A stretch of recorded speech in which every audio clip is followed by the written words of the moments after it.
Hey Leland, you're a famous comedian, according to heightzone.com.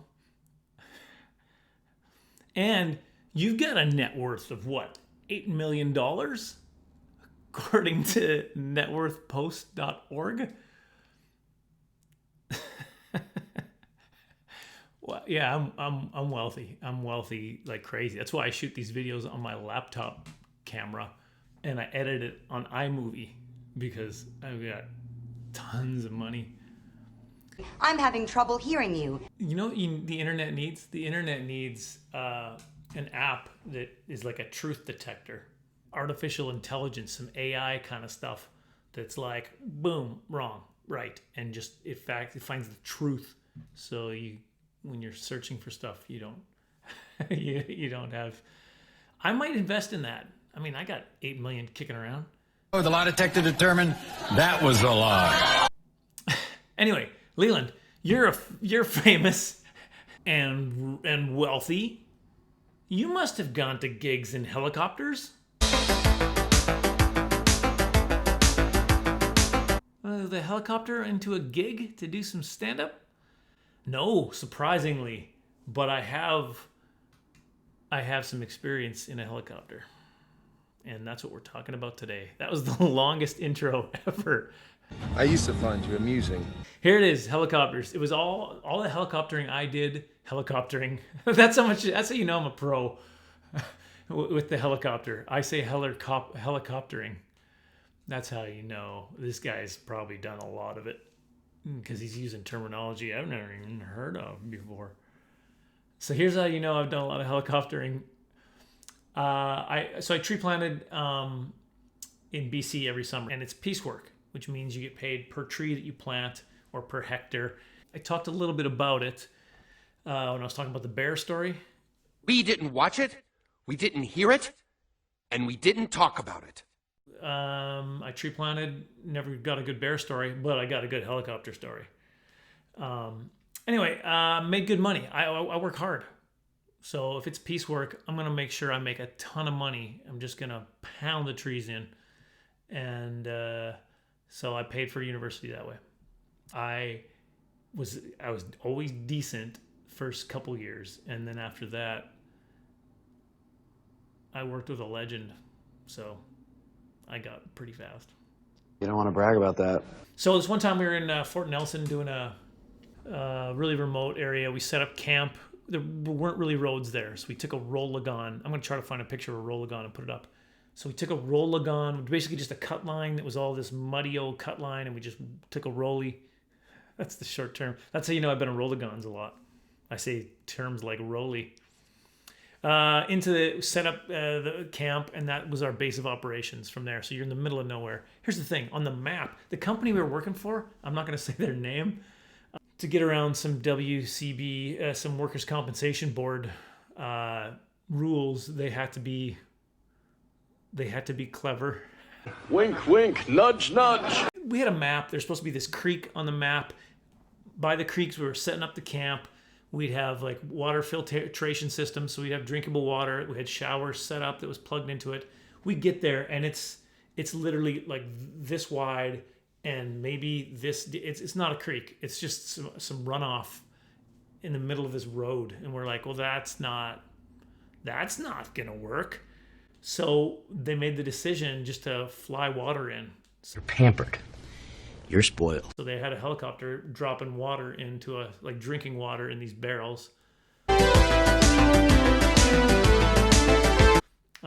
then there was no shower set up. I didn't have a shower for 28 days. We were there for pretty much a month, and I never showered because you couldn't. And I know you're thinking like 28 days. That's disgusting. Honestly, you don't get much stinkier after about a week. That's exactly what I was thinking. It's just like I could show you a graph that shows the stinkiness, and then it's just level. You just plateau. I'll show you a graph. It might not even have anything to do with tree planting or stinkiness. But I'll put a graph up. It makes you feel better. So pretty remote. And from that camp, actually, the roll-a-gon camp, they moved us to another camp, still not by any roads or towns or people, just and they flew us. So that was one time. Took a helicopter. When's it get good? But anyways, they flew us. They moved camp. We were actually stuck in this camp before we actually went home. We finished everything. They had a radio which had like a satellite phone, and that's how they were communicating, because there was no cell coverage. There was no cell phones basically then either. Come on, Leland, come on. Might have been cell phones then, I guess, but individuals didn't have them. Wealthy guys like me, I have $8 million. Or 18? What was the number? I can't remember. Who knows? When you're this wealthy, you don't even know. This is just, is it 8 or 18 I have in the bank? I don't know. I think you're lying to me. They took out the fuse in the CB radio so that we wouldn't make a bunch of collect calls on the satellite, or not collect calls, charge the calls to them on the satellite phone. That was their thinking before the last group, before they flew us out of there. What if a bear or something would have come? We all could have been murdered. We can't because they took out the fuse. So somebody actually grabbed some tinfoil. So the aliens can't read our minds. And made a fuse. And then we all called. We were so mad that they had put our lives in danger. We literally did the thing that they were worried about us doing. I didn't even call home either. I called my friend's parents. Didn't you have a girlfriend or... I was just like, hey, how you guys doing over there? Yeah, hey, when is Michael gonna be home? I'm gonna have a couple days off from my summer job. So here's the real story. I've spoken too much. You hit the nail on the head. Because I wanted to get to this story. We pretty much finished planting season up in Fort Nelson area. There was one block they needed us to get into, and this was like an elite group. We were gonna get flown in by helicopter.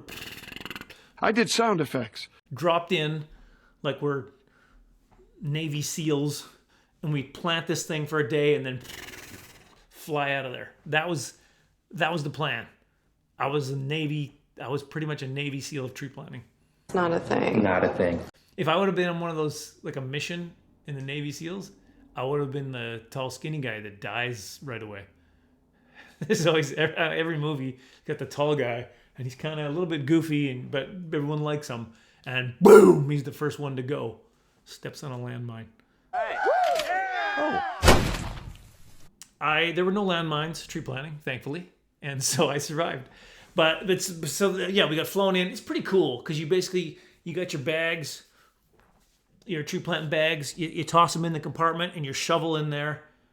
It's like a rifle. In fact, I jumped when we jumped out of the helicopter. I was pretty much like I'm a Green Beret right now. That's what I'm doing. Oh, really? I thought you guys were Navy SEAls. At the end of the day, we finished. So this block is pretty much done. We're done, and we're flying back. And by the way, every one of those movies where they're talking to someone when they don't have the headphones on, and they're like, well, what do you think is going to happen? And the guy's like, I don't know. We'll do our best. You can't hear anything unless you have the headgear on with the thing on. You can't hear anything. How many more like you are there? So we all have this on, and he's flying us back. He's a pretty cool guy. He flew us there and was flying us back. And we're just like, just flying. It's awesome. I'm giving you some sound effects. That's for my ASMR crowd. That's for you. At least he's expressing himself now. So we're flying along. So then we're talking to him like, hey man, you do some tricks? Why don't you do some tricks while we're up here? You know, what do you, and he was like, oh no, don't do that. And then all of a sudden, before we noticed it, he had said, no. He dropped down like on the tree line. And then all of a sudden, we're just whipping along the tree line. Now, I say right along the tree line. I'm sure there was probably like, 10, 20 feet or something. But it felt like we were grazing the tops of the trees. Just flying along. And then he cranks back up and we just go like straight up, right? Like not straight up, but pretty much straight up. And we're all like, I was doing that scared laughter, and you're like, I'm having so much fun. Oh, don't cry. So we just kept going up, straight up, and then all of a sudden we started slowing up. Like we can't, we're losing momentum, and we just get slower and slower and slower and slower till we're pretty much stopped, pretty much straight up. and then he just starts to fall backwards and to the left. Just whoa! He's not slowing down. Oh, I'm telling you, it was so much better than any ride I've ever been on in my life. It was amazing. I got the feeling that he was probably not supposed to do that. You think I don't know that? Because we saw him later on in like a restaurant. And we were like, hey, dude, hey, man, that was awesome what you did with us. And he was just kind of like, what? Who are you? I don't even know who these guys are. And like, I think it was like, he shouldn't have done it. But I'm so grateful he did because it was awesome. Navy SEAL of tree planting. Subscribe below and get notifications, and I'll tell you some more stories about stuff. Thanks for tuning in. We'll talk to you again.